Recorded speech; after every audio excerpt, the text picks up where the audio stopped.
Conversations in the QC is sponsored by Accentra Credit Union.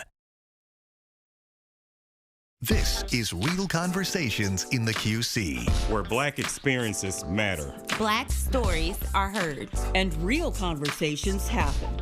So, let's get started.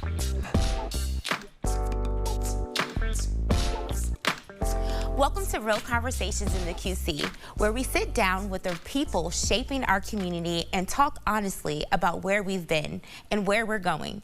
I'm Jasmine Butler. Today, I sat down with former Iowa State Representative Phyllis Thiede, Illinois State Representative Kermit Thomas, Avery Pearl with the West End revitalization efforts at the Martin Luther King Center, and two outstanding young ladies, Nia Kirk, the 2026 Miss Juneteenth of the Quad Cities, and Kennedy Nephew, the 2026 Junior Miss Juneteenth of the Quad Cities. We discuss relationships, reflection, growth, history, freedom, as America celebrates 250 years, and what it takes to move forward together. Thank you all for joining us today on Real Conversations. So we're talking about America at 250 years. So let's open up with a question for everyone. And Avery, we'll start with you. So when you hear the phrase America at 250, what is the first word, thought, or feeling that comes to mind? Definitely. So for me, what comes to mind is relationships. You know, any relationship that's been 250 years long has a lot of ups, downs, good, bad, ugly. And so what comes to mind to me is what type of relationship have we had with the United States government for the last 250 years? And also, where do we want to take that relationship in the future? Mm-hmm. Okay. Same question? Yes, same question. When I hear 250, I'm originally from Texas, so I immediately associate America 250 with the 4th of July, firecrackers, and freedoms from a king. But being from Texas, I also compare it to Juneteenth, which was a holiday we celebrated. So I'm an American. I'm a veteran. I did 27 years in the military. So I've always celebrated both. And I was like, I can't even think of one without thinking of the other one. Mm-hmm. Yes. Phyllis? Okay. I thought about this question, and actually I had been thinking about it for quite a while, ever since we talked about, the government has talked about the 250 celebration. And one of the things that I thought about, in my question, I asked, what does this mean? Well, you have to go back and you have to look at history. And before the independence, our independence, we looked at when Great Britain came, and Great Britain colonized or took over many, many countries. And so they did this for a reason, for taking sugar, for, taking land. And so I think when I think about the 250, you also have to look at the beginning, because the beginning is where we go and then where we end up. So, finally find a place to sit. And so this is where we're at now. Yeah. Mm-hmm. Kennedy? When I hear America at 250, I think of reflection. This is because it gives me a chance to look back at the past 250 years and also gives me a chance to look forward to the future. Good, very good. And Nia?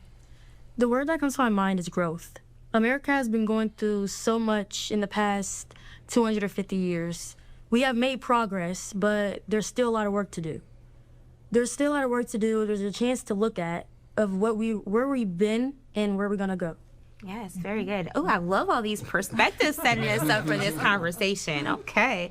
So, Phyllis, you've spent decades serving this community, this our amazing, beautiful community right here in the Quad Cities. Yes. So what changes have given you the most hope over the years?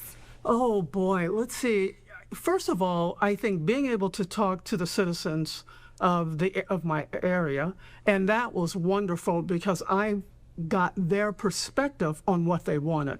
So if it was housing, or if it was something special needs, if it was something for businesses, I was able to put forth bills or help support bills that allowed that to happen. So I felt very fortunate and still feel fortunate because even though I'm not a legislator anymore, people remember who I am and they can call me and say, hey, what do you think about this? What do you think about that? And so I am still ongoing with trying to make sure that I'm working with people in the Quad Cities. Yeah, absolutely. Especially too with us celebrating 250 years, you see how some of the bills and stuff that you have helped place and how that has changed and directed us in the right direction where we should be going. Exactly. I love it. So, open question for everyone: what do you think we've gotten right over the past 250 years, and where do you think we still have room for growth? That's open for anyone. Okay, well, I'll start. We have progressed coming from where we originally were. America got its freedom from the King, Britain. And then eventually, again, I'll go back to Juneteenth, 1865 in Galveston, Texas, when General Gordon Granger came ashore and announced to the African Americans there that we were now free. So those are advancements. We're nowhere near where we need to be, but those are things that have changed, and we need to continue to grow them and continue to build on them. One thing I think we really need to continue to build on is unity in the community. We need to work together. We are in a shared space. We need to share it and respect others' rights, their personalities, their identities, and just a common goal. We're all created equal, and we need to respect that. Mm-hmm. Yeah. Anyone want to add anything else? Sure. The one thing I got to thinking about, what have we done, what has been put in place, and I thought about this. I thought civil rights was one thing. Mm-hmm. And then we also used to have DEI programs. And so we did have programs that enabled folks to either get jobs, go to school, grants, things like that. So we did make some progress in those areas, and which was really good. Mm-hmm. Now, some of them have gone by the wayside, but I noticed that people are still continuing to make progress in these areas, and I'm really happy about that. We may lose something else, but we always go and gain something else. So I'm really proud of that. Yeah. And hearing these perspectives, how do they make you ladies feel?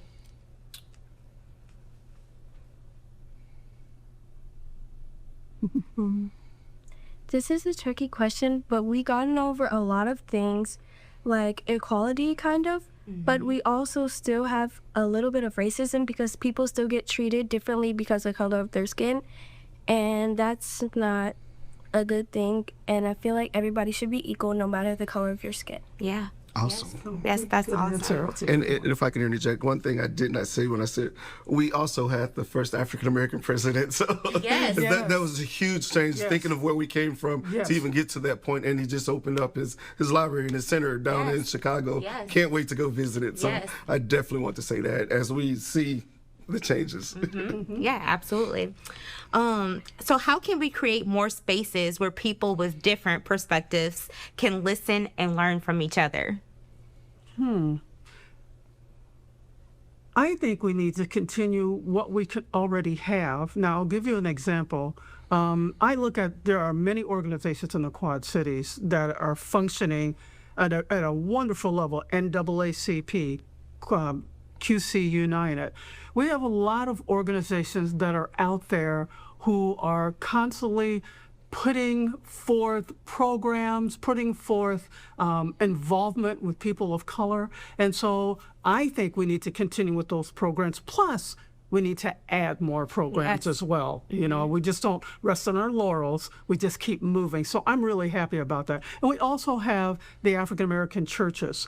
That is our mainstay in our community. And so that's really important. So that has to be included in our programming as well. Mm-hmm.